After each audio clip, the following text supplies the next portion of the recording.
দেখুন, আসলে বিজেপি লিডারদের একটা একটা বক্তব্যের বিরুদ্ধে বা তাদের পরিপ্রেক্ষিতে কথা বলার মতো মানে পরিস্থিতি আমাদের হয় না, কারণ মানুষ কত বড় নির্লজ্জ হলে মুহূর্তে মুহূর্তে একটা করে মিথ্যে কথা বলতে পারে। আপনি আজকে বিহারের দিকে তাকিয়ে দেখেন, বিহারে সিএএ তে 3 জন। আপনি বলুন, সেই জায়গায় দাঁড়িয়ে পশ্চিমবঙ্গে যদি আজকের দিনে 10 লাখ নাম বাদ পড়ে হিন্দুদের সিএএ তে অ্যাপ্লাই করলে কজন অ্যাপ্রুভাল হবে?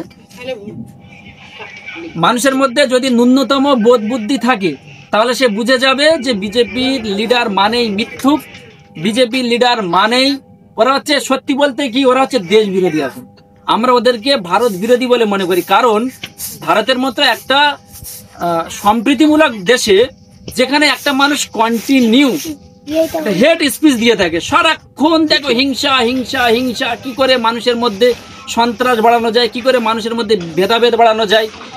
আজকের দিনে যে সমস্ত মানুষদের মুখে সারাক্ষণ এই ধরনের কথা বেরোয়, তাদেরকে আমরা নেতা বলে মানব কি? আমি তো ব্যক্তিগতভাবে তাদের নেতা বলে মনে করি না।